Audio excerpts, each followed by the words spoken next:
মানুষ একমাত্র প্রাণী যে গ্যারান্টি যুক্ত জিনিস তৈরি করে কিন্তু নিজের গ্যারান্টি 1 মিনিটেরও দিতে পারে। মানুষই একমাত্র প্রাণী যে গ্যারান্টি যুক্ত জিনিস তৈরি করে শত শত বছরের গ্যারান্টি দেয়। এই ব্রিজ 100 বছর চলবে,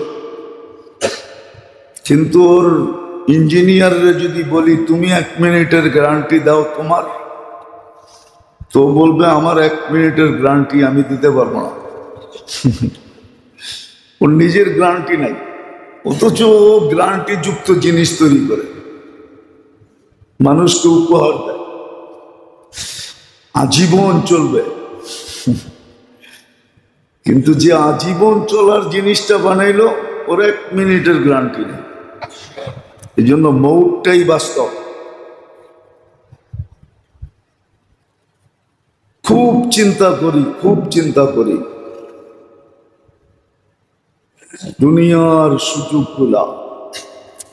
এই জন্যই মনে হয় সূর্য বলতে বলতে ওঠে, আমাদেরকে সতর্ক করতে করতে ওঠে। যদিও লাউড স্পিকার দিয়া না, আমাদের কানে আওয়াজ আসে না। আওয়াজ আসলে মনে হয় আমরা বাঁচতামও না। যে যত বড় তার আওয়াজ তত বড়ই হয়, ঠিক না? না ছোট হয়? হ্যাঁ, সূর্য তো দুনিয়ার থেকে 13 লক্ষ গুণ বড়। তোর আওয়াজটাও তো দুনিয়ার তুলনায় 13 লক্ষ গুণ বেশি হইতো, ঠিক না? ওটা দিলে কি আর আপনি বাঁচতেন? এই জন্য আওয়াজ শুনি না, কিন্তু বলে আনা ইয়ৌমুন জাদীদ ফাত্তানি, আমি নতুন দিন। তুমি উঠতে দেখতে পাইছো, সুবর্ণ সুযোগ মনে করো, তোমার কাছে সুযোগ আছে, কাজে লাগাইতে পারো। হাদিসও বলে রাত চাইয়া দিন দেখতে পারা আল্লাহর পক্ষ থেকে সুযোগ ঘোষণা করা হয়। ইয়াবসুতু ইয়াদাহু নাহারান, আল্লাহ বলে সূর্য দিনের শুরু হইতে দেরি। সূর্য তো না সুবে সাদেক থেকে শুরু হয়, সুবে সাদেক হয়ে গেছে, আল্লাহ হাত প্রসারিত করে ফেলছেন। হাত্তা ইয়াতুবা মাসি আল্লাইল, রাত্রের গুনাহগার যেন হাত উঠায় তওবা করে নেয়। আবার ডুবার সময় চিৎকার দেয়, লান আউদ ফি হায়াতিকা আবাদা ফাক্তানিম, সকালে তুমি আমাকে উঠতে নাও দেখতে পারো, রাতটাকে সুবর্ণ সুযোগ মনে করো। আবার রাত্রে হাত প্রসারিত করেন, হাত্তা ইয়াতুবা মাসি আল নাহার, দিনের নাফরমান যেন রাত্রের শুরুতেই তওবা করে। প্রথমেই যেন লাইনে দাঁড়ায় যায়। যেখানে লাইন সিস্টেম আছে, লাইনে দাঁড়ায় করতে হয়, ওইখানে দেখবেন সবাই চায় আমি 1 নম্বরে দাঁড়াই, যাতে নিয়া তাড়াতাড়ি যেতে পারি। আল্লাহ বলে তোমার উচিত ছিল সূর্য ডুবার সাথে সাথে লাইনে দাঁড়ায় যাওয়া, হাত উঠায় দেওয়া। হতে পারে তুমি সূর্য উঠতে দেখবে না, সূর্য উঠতে তুমি দেখবে না।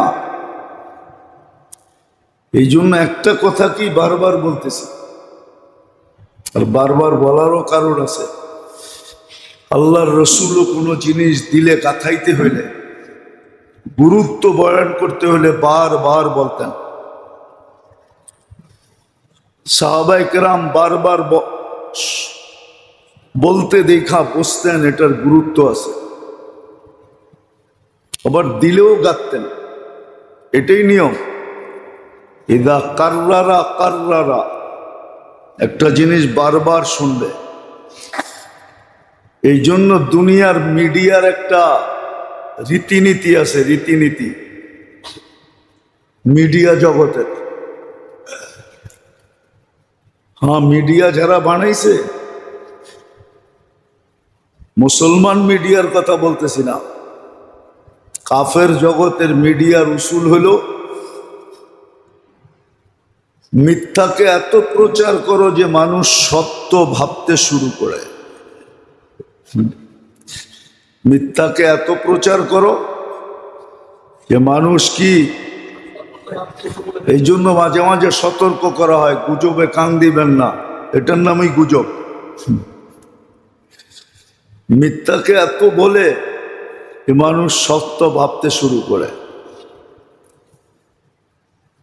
তো ভালো মতে বুঝি, ভাবি কাজে দিবে, হতে পারে দিলে লাগবে,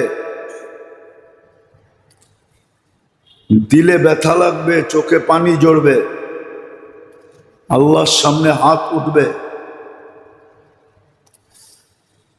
এই জন্য হাদিসে বড় সুন্দর করে বুঝাইছে, ইঙ্গিত আসছে। এক ব্যক্তি গুনাহ করতে করতে করতে জাহান্নামের গেটে চলে গেছে, শুধু খুলবে আর ঢুকবে, কিন্তু হঠাৎ মনের ভিতরে ধাক্কা লাগছে, বাস এমন তওবা করছে, এমন অনুতপ্ত হয়েছে, চোখ দিয়া এমন ভাবে পানি ঝরছে, তুই দুযোগের দরজা থেকে স্লিপ করা সিধা জান্নাতের গেট ভাঙ্গা ভিতরে ঢুকে গেছে। আবার এর উল্টাটাও আছে, এর উল্টাটাও আছে।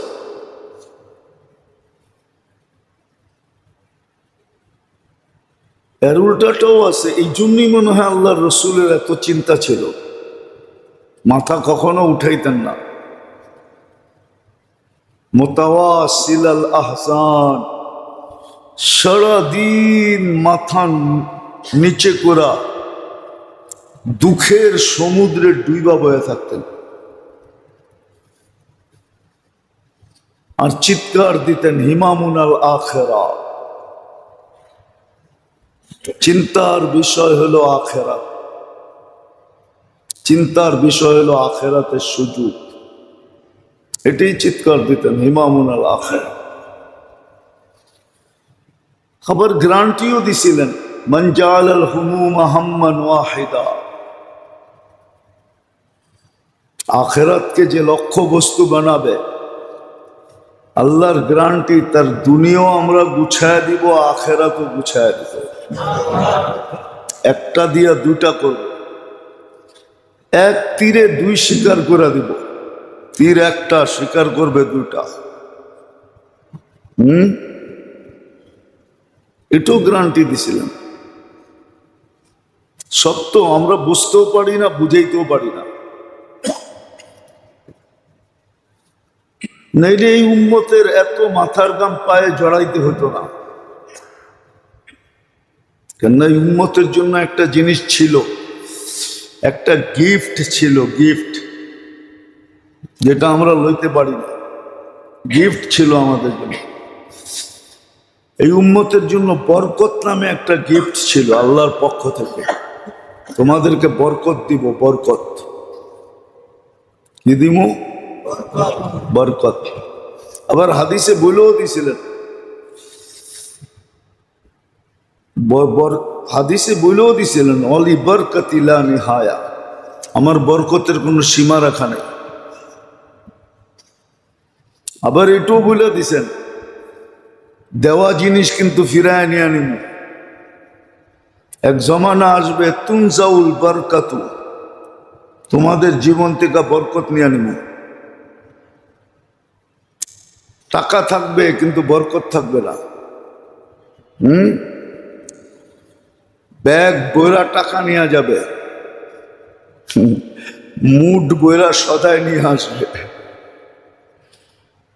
হ্যাঁ হ্যাঁ, দ্রব্যমূল্য এটারই ইঙ্গিত, মূল্য বেড়ে যাওয়া এটার ইঙ্গিত, কিন্তু বরকত নাই।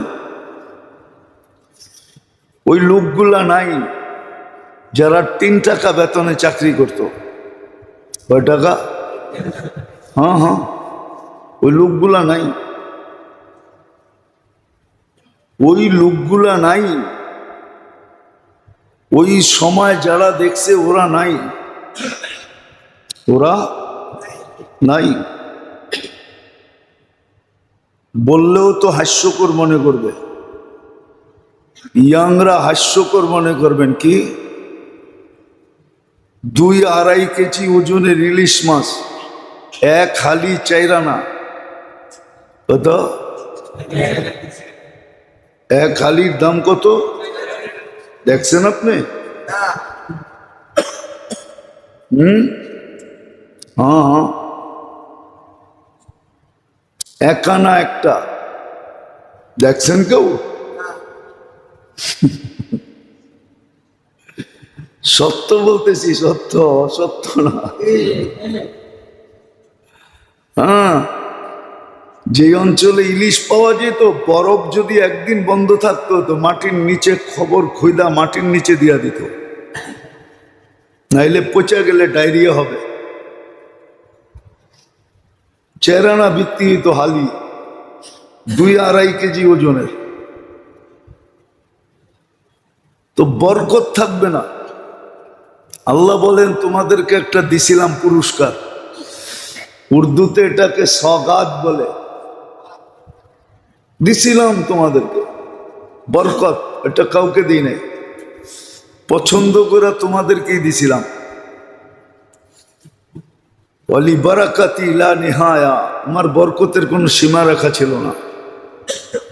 কিন্তু হ্যাঁ, একদিন আসবে তোমাদের কপাল পড়বে, আমরা বরকত উঠে নিয়ে যাব। কি এক সময় ছিল 300 টাকা সোনার বড়ি, এখন 3 লাখ টাকা। হ্যাঁ, 300 টাকা দেখছেন? 300 টাকা ছিল সোনা, আরো কম ছিল, 300 টাকা ছিল সোনার বড়ি। এক সময় ছিল 300 টাকা যে বেতন পাইতো সরকারি চাকরিতে, ও তো রাজা ছিল, রাজা রাজা টপ ক্লাসের রাজা ছিল, 300 টাকা সরকারি বেতন। বরকত ছিল, 300 টাকা খাইও আরো থেকে যেত, ওটা দিয়া জায়গা জমিন করত। হ্যাঁ হ্যাঁ, জমিনের দামও সস্তা ছিল না, ছিল না? হ্যাঁ, ছিল। এখন প্রমাণ দেওয়া যায়, এখন আমি হাস্যকরের জন্য বলতেছি না, এখন প্রমাণ দেওয়া যায় এখানে বসা, এই এলাকায় ওই লোক এখন আফসোস করে। 4 কাঠা জমিন ছিল মাত্র 80 লাখ টাকা। কত? 4 কাঠা 80 লক্ষ টাকা। এখন 4 কাঠার দাম হইল 8 কোটি টাকা। বেশি দিনের কথা না, আমি আসার পরে এখানে।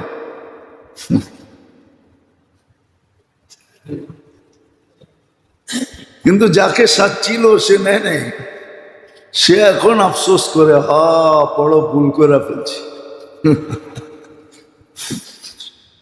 তো এটি সত্য, বরকত থাকবে না। ব্যাগ বইরা টাকা নিয়ে যাবা, হাতে কইরা সদায় নিয়ে আসবা, ব্যাগে ডাললে খুঁজে পাওয়া যাবে না কোন জায়গায় সদায় চলে গেছে। বরকত থাকবে না। আজকে আমাদের জীবনে বরকত নাই। হ্যাঁ, সবার জীবনে যে নাই এরকম না, হতে পারে এক্কা দোক্কা কারো জীবনে বরকত আছে, আল্লাহ বরকত দিছে, আলহামদুলিল্লাহ। অনেকের জীবন আছে, কিছু লোক যাদের জীবনে বরকত আছে। কি আছে? বরকত আছে, আলহামদুলিল্লাহ। বরকত বরকত পাওয়া যায়, কিন্তু বেশিরভাগ মানুষের জীবনেই বরকত নাই।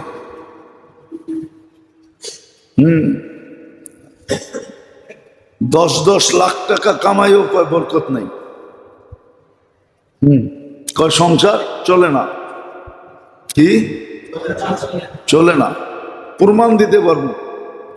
আবার রাগ হয়েও যাবে কেউ থাকলে এখানে। আমরা মাঝে মাঝে জিজ্ঞেই তো,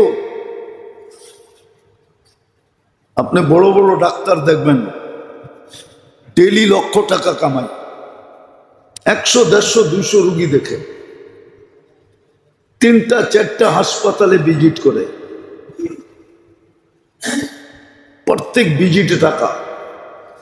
কিন্তু ওরে জিগায় দেখবেন হায় হায়, কি গলা শুকানোই পাবেন, আজ পর্যন্ত ভিজে নাই।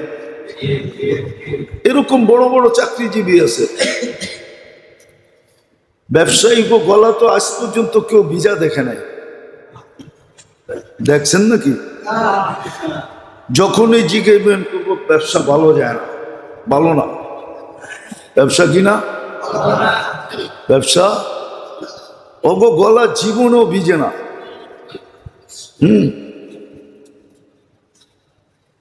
অথচ দেখবেন কৃষকদের গলা ভিজা থাকে। আমরা গ্রামগঞ্জে যাই তো, জিজ্ঞেস করি ধান কেমন হয়েছে, আলহামদুলিল্লাহ এবার খুব ভালো হয়েছে। ওদের গলা ভিজা। কিন্তু শিল্পপতিরে জিজ্ঞেস করবেন, হ্যাঁ প্রমাণ দিতেছি। কালকেই একজনকে জিজ্ঞেস করছি, আমি সিরাজগঞ্জ যেতেছিলাম, আসর যেখানে পড়ছি, যে ফ্যাক্টরির মসজিদে, ওরা আবার মহব্বত করে আসছেন, চা না খায়া যাবেন কই, চা খাইতে বসায়া দিছে। জিজ্ঞেস করলাম কেমন, তো দেখলাম গলা শুকাইতেছে। ওই গলা শুকানো না, ভালো যাইতেছে না। ওদের গলা কখনো ভিজে না।